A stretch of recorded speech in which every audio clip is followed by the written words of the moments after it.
All right. Well, welcome to DadMode, God and Goals. I'm excited to talk to you today. Um, this was really a bit of a confession and just wanted to share with you the journey that I've been on. And I'm going to talk, many of you may not know, but I've been a beer league hockey player for about 24 years. And just recently, there came a moment in my journey that kind of hit me like a slap shot to the chest. So for years, I've really relished playing hockey, the late night games, the shared beers afterwards. It was my escape, my slice of the easy life amidst the hustle of work and family and responsibilities. But time, as it does, caught up with me, and the young guys on the ice were skating circles around me. So my game kind of lost its game, you would say. So I was faced with a stark choice: hang up the skates and retire my jersey, and just surrendering to the march of time, or confront the reality that if I want to keep playing, I needed to get myself in shape. Not just show up for the games, but actually truly commit to training, pushing my body, reclaiming my stamina and my strength. And so I began that journey this summer, and it's been amazing. But it's also made me realize that there's kind of this deeper spiritual confrontation within me. Much like my casual approach to hockey, I realized I've had kind of been skating in my faith, coasting on the surface, engaging with Christianity on my terms, seeking comfort and ease rather than true depth and discipleship. And this realization's been a little bit jarring, if I'm honest. Just as I couldn't expect to keep up in the league without putting in the work, I couldn't expect to grow in my faith without real committed effort.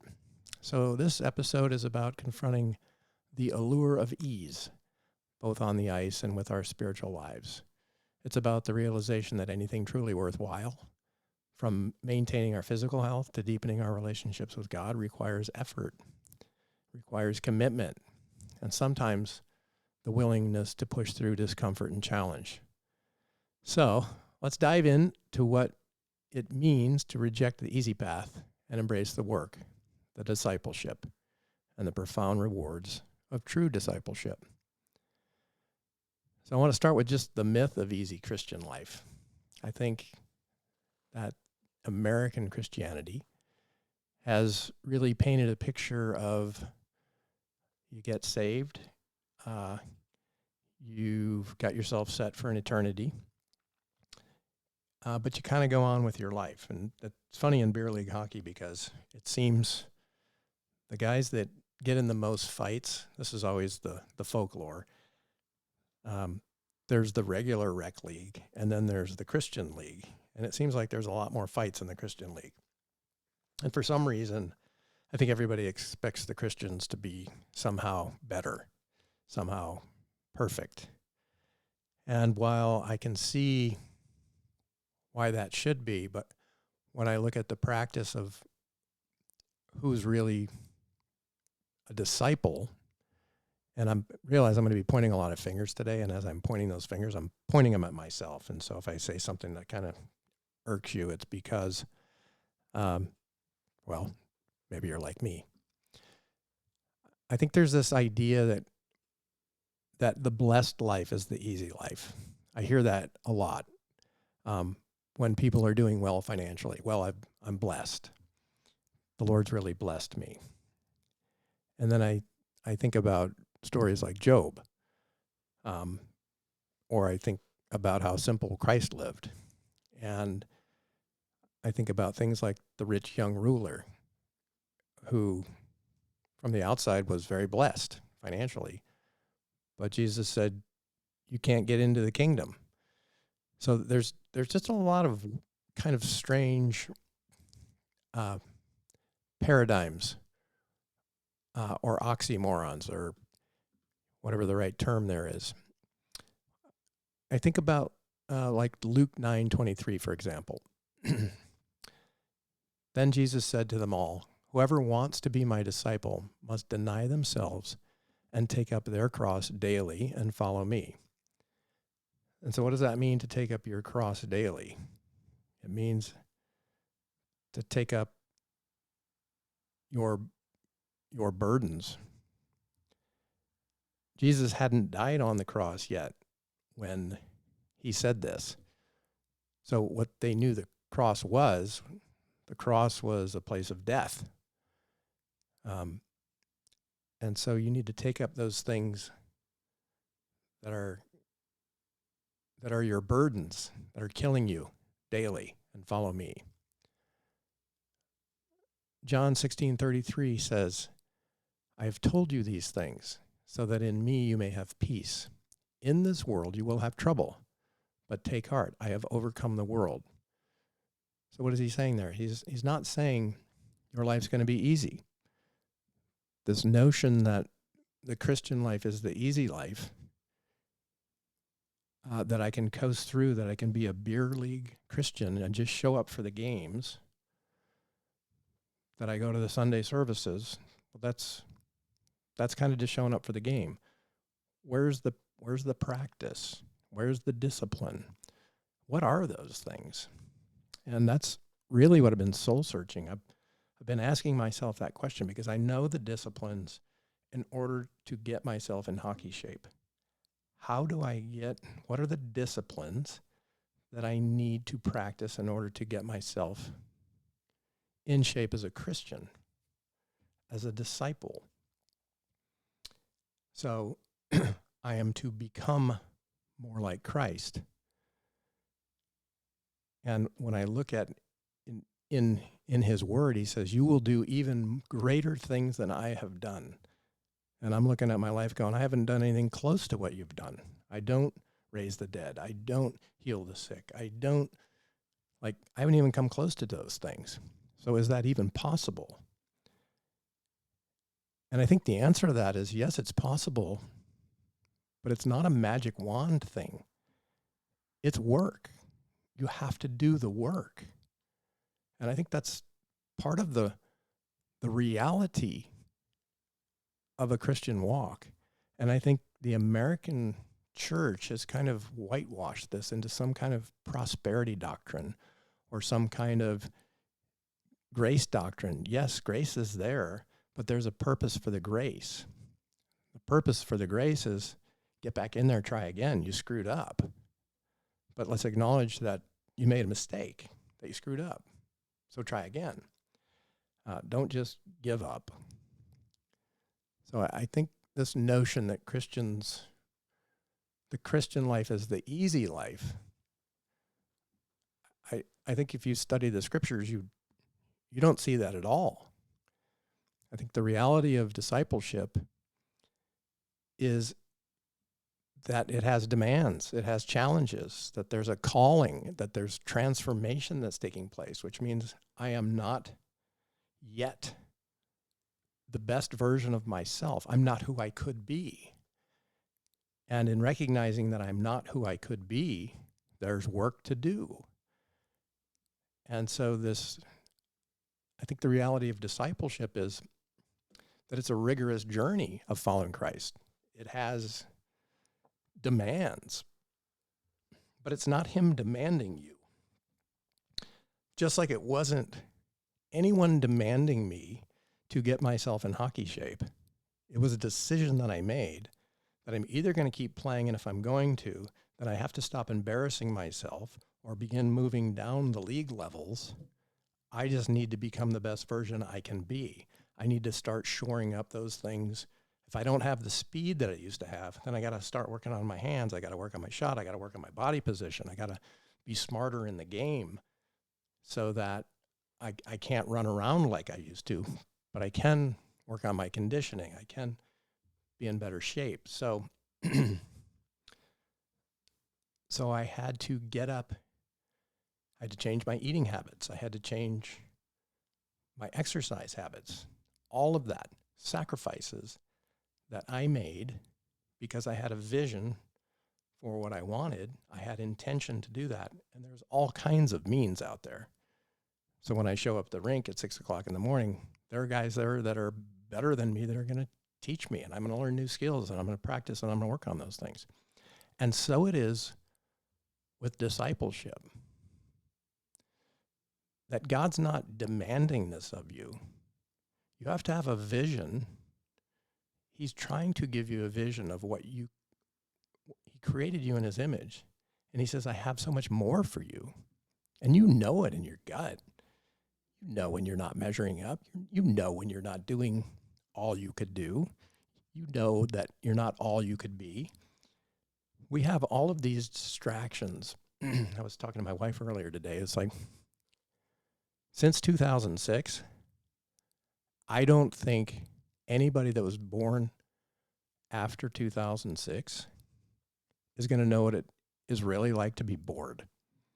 There is so much technology. There's so much happening.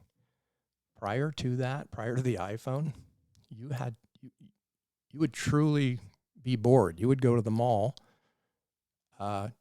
just to go meet people, to go hang out with your friends. Now we don't need to do any of that. It's very hard to be bored now because you just pick up the phone. It is right at your hand, a distraction. And so this idea that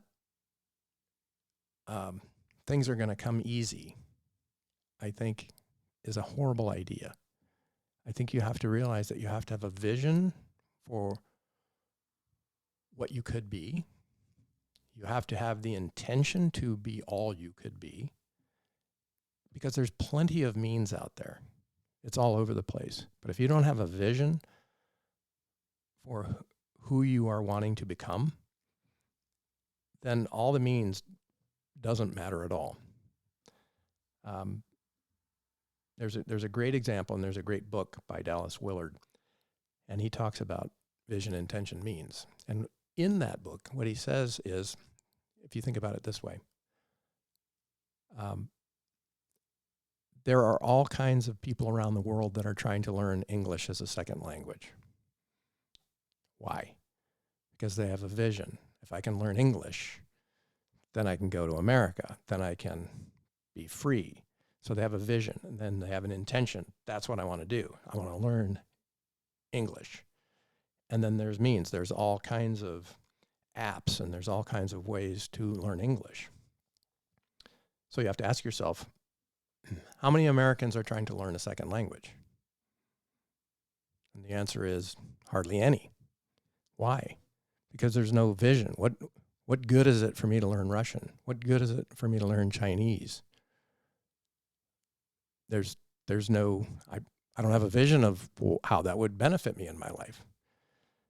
So I have no intention of doing it, and therefore there's plenty of Duolingo. There's all kinds of apps out there where I could learn Russian, I could learn Chinese, but why?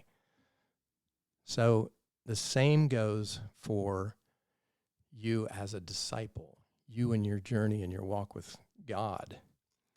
But think of God as the greatest good, then it is your walk with becoming more like the greatest potential that exists within you. And if you don't have a vision for that, then you need to work on that and hunger for that. And then your intention will be in such a place where the means will present themselves, because there's all kinds of diets out there. There's all kinds of programs out there. There's all kinds of churches you could go to. There's all kinds of training that you could do. But if you don't have a vision, you don't have intention, then none of it matters. So I think the reality of discipleship is you have to be hungry for it. You have to decide, and this is what hit me. It's like his word is clear. Go make disciples of all nations. But it's like, well, am I a disciple? And am I actually wanting to do what Jesus did? How important is that? And the older I get, the more I realize that there's spiritual warfare out there. You can live a depressed life, or you can live an exciting life. And I choose the exciting life. And the exciting life, we think that Christianity constrains us, but it actually frees us. because we are constrained. That it is within the constraints that freedom exists. And I'll give you a great example of this. I heard this the other day. If you're cheating on your wife, or the man who's cheating on his wife seems free because he's got his wife and then he's got his side hustle. And I'm free. I get to do this. And my wife doesn't know. But I can't go to this part of town. I can't show up at these places. I can't make reservations here because I am actually not free. I'm imprisoned by the situation that I put myself in. And now I'm living this dual life. And is that free? Or do I have all kinds of constraints in that?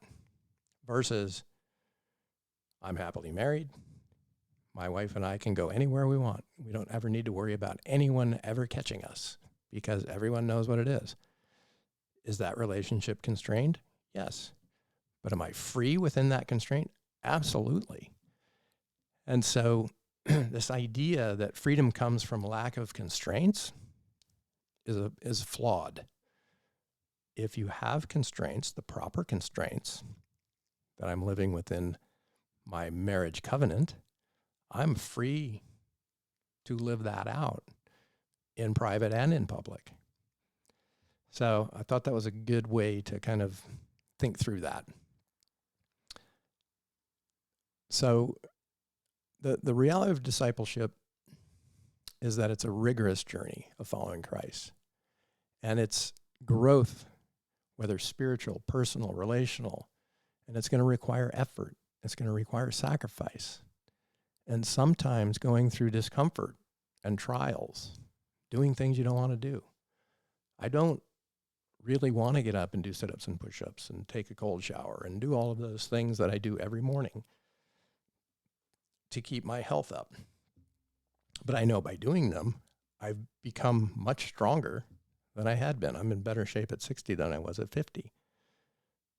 So there's purpose behind the struggle, and that's kind of my third point, that there's a purpose of the struggle.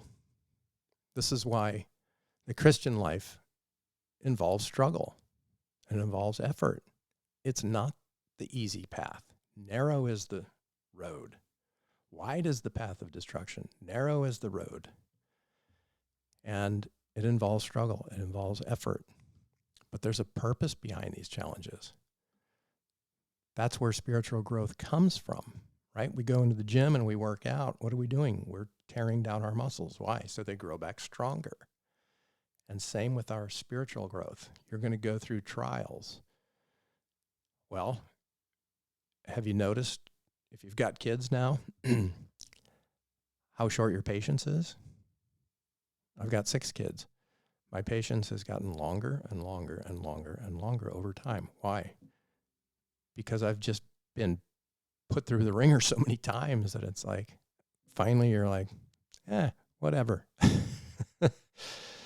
So there's challenges, there's struggles, but that's how we grow spiritually, right? If you're not struggling, you're not growing.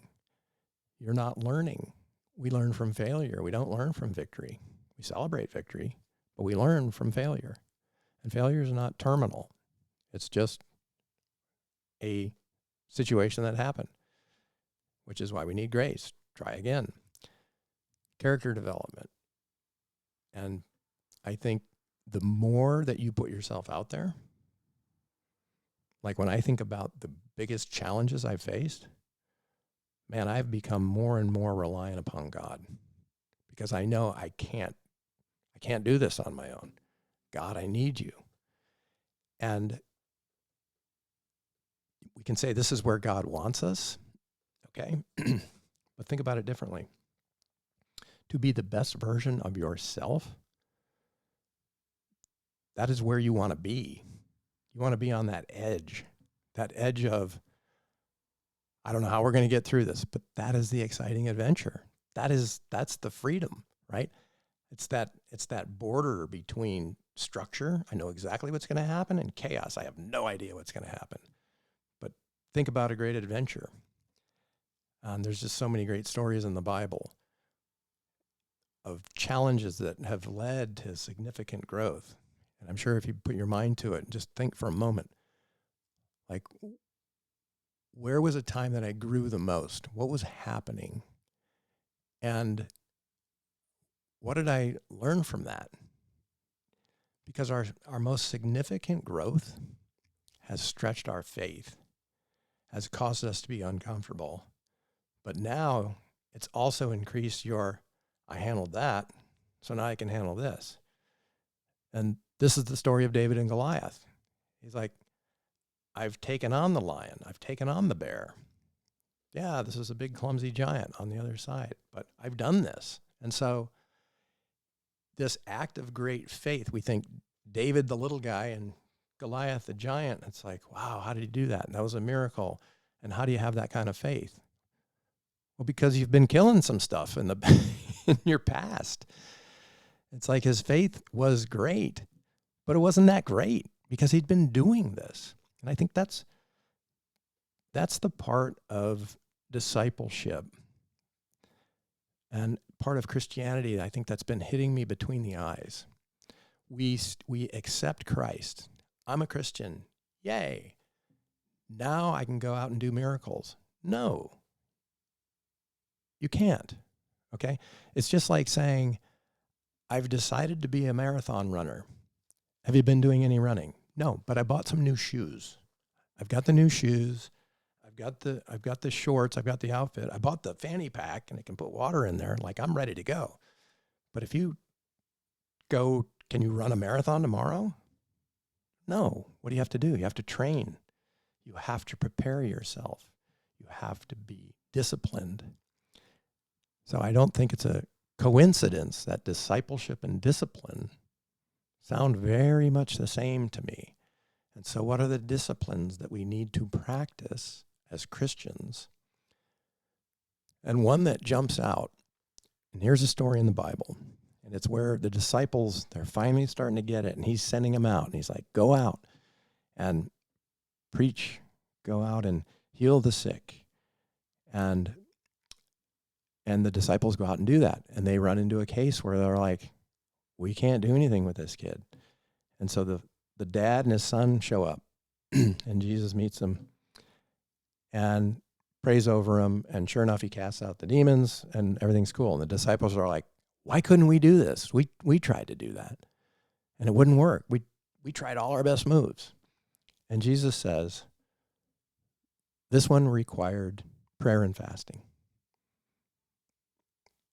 And I'm not sure they got it, but I've been thinking about that because he didn't stop to pray and he didn't fast before healing this child and casting out the demons. So what's up with that? He had been doing the training already. He had been praying. He had been fasting.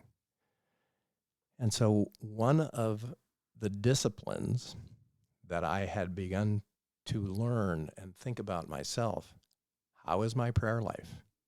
Am I fasting? Am I doing the work? You see, that's the work.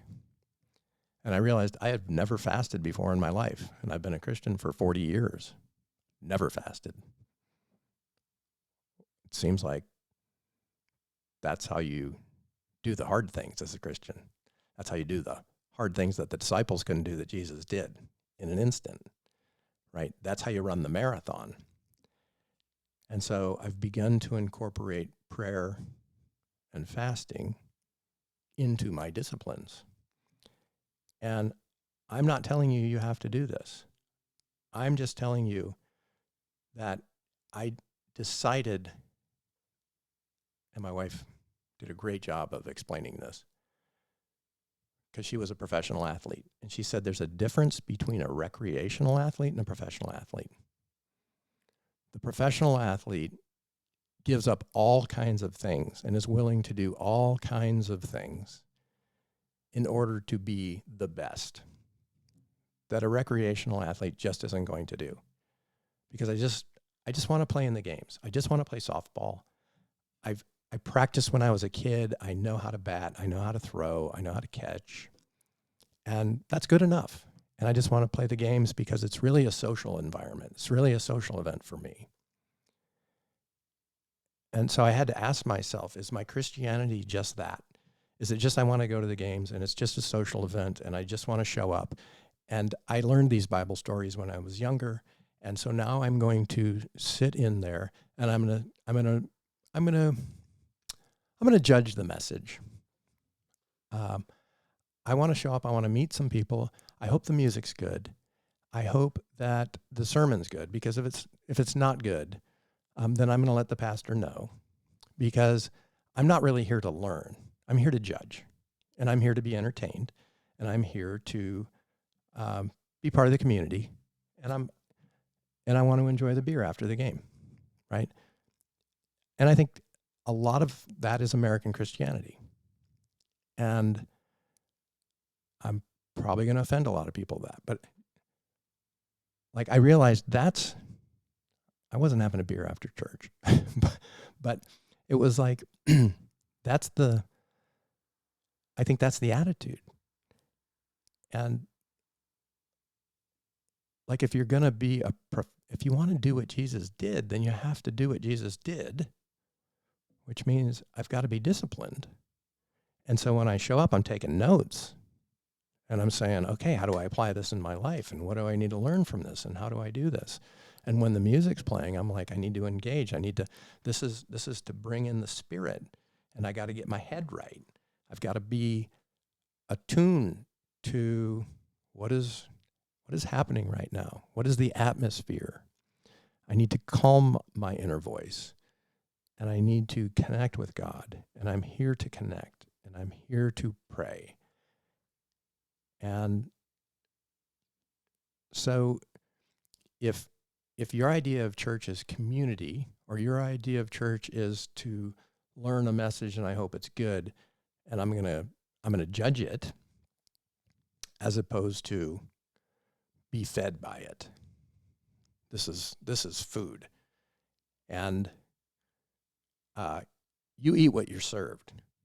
This is what we teach our kids when you have 6 kids. It's like, what's for dinner? I don't like it. Well, that's too bad. You can eat or not eat. Those are your choices.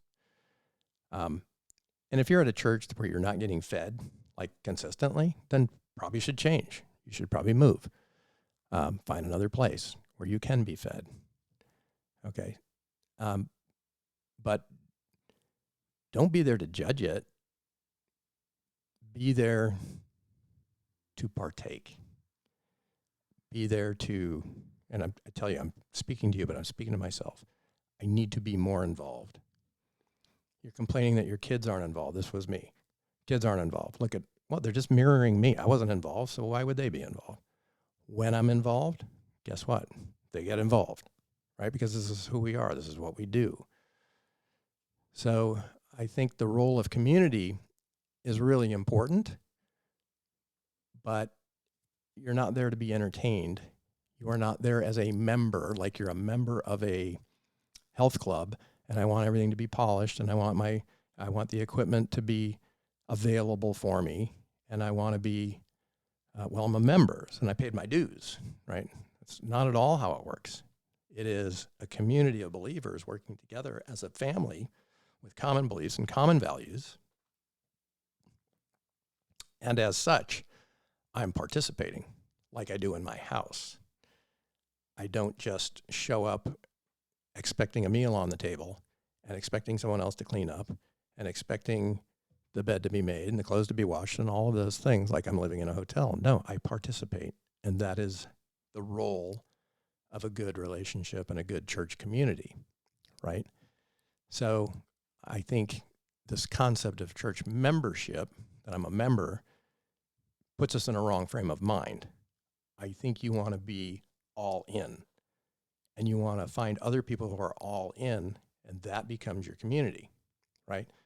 You are not volunteering, you are serving, because that's what Jesus taught, that the greatest among you is the servant. This is why he washed the disciples' feet, to show them that service is the status, right?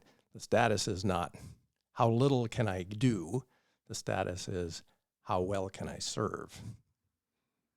So I just want to encourage you to seek out and engage community, find other believers who will help you in your journey. And through doing that, you will help others in their journey.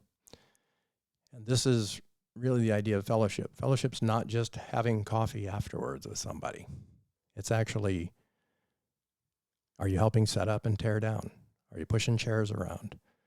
Are you, opening doors? Are you helping people find their seat? Are you a section host? There's just so many things that you can help with. So anyway, I want to encourage you because that's the journey I'm on. So I'm sharing this with you. These are the things that I told you. I'm telling you, but I'm telling myself. Last practical steps just to embrace the journey. I just want to give you some practical thoughts and aspects of faith. So, prayer. The Bible says pray without ceasing. To me, this is just an ongoing conversation with God that I have become more aware of. So it's not, it becomes a more constant thing. For my wife, it's like I need my quiet time in the morning and all that. She's got it all scheduled out. For me, it's just an ongoing dialogue throughout the day. You do need that kind of quiet time. I'm not saying don't do that, but I'm saying it goes far beyond that. Look, we're always talking to ourselves anyway. So recognize that there is a God who will never leave you nor forsake you. He is always there. And so you can converse with him whenever you want. And he wants to talk to you. And you say, does he really want to talk to you? Yes. There's the Holy Spirit, and he will talk to you. When he talks to me, it sounds like me. When I'm talking to myself, only it's saying things that I wouldn't say, like, no, you don't want me to do that. That's how I know it's not me. I'm like, where'd that idea come from? Which is really interesting. So praying, obviously studying God's word. You need to be in the word. That's obviously an important part. Also godly relationships. So there are your friends who are Christians, but there's also godly relationships. These are the people that you allow to speak into your life. These are the ones that you share with. And I firmly believe if your wife is not one of those, you're missing out on one of the greatest treasures that you could possibly have in a marriage. But you should have some others. As a man, you should have other men in your life. You shouldn't have any other women in your life that you're in godly relationship with. That won't work. You should have a great relationship with your mom, hopefully, your sister. That's fine, but none other if you're married. So find some men and godly relationships. Realize a couple of other things that things are going to take time. So you're going to need to be patient with yourself. And do things like don't do the binge diet thing, part of Christianity. It doesn't work any better in Christianity than it does in dieting. You go on a crazy, I'm not going to eat for a week or 90 days, I'm going to eat nothing but salads. It's like, well, the 90 days is going to end. Time marches on. Now what are you going to do? So you want to develop simple habits that you can carry on for the rest of your life. Then you never have to stop. Therefore, you never retreat. So hopefully that makes sense. So start simple things. 1% improvements over time. Multiply. Just think about shooting a gun or driving a car and just making a 1 degree change in what you're aiming at. And a mile down the road or a mile out on your shot, you are so far off that target. That's how you gain ground. Just a simple, slight adjustment. And if you make that simple, slight adjustment, then 90 days comes up. And do you want to stop? No, because it wasn't that hard. right? It's when we do the crazy things, trying to shorten time. Now time isn't on our side. Time's working against you because 90 days is going to end, and then what are you going to do? So keeping time on your side is really important. Time will march on. And then the other thing is trials. We have to see trials as good. We so don't want to do that.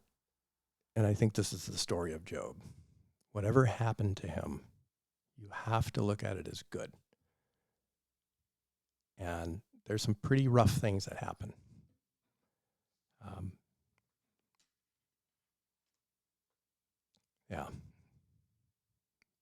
There's some pretty rough things that happen.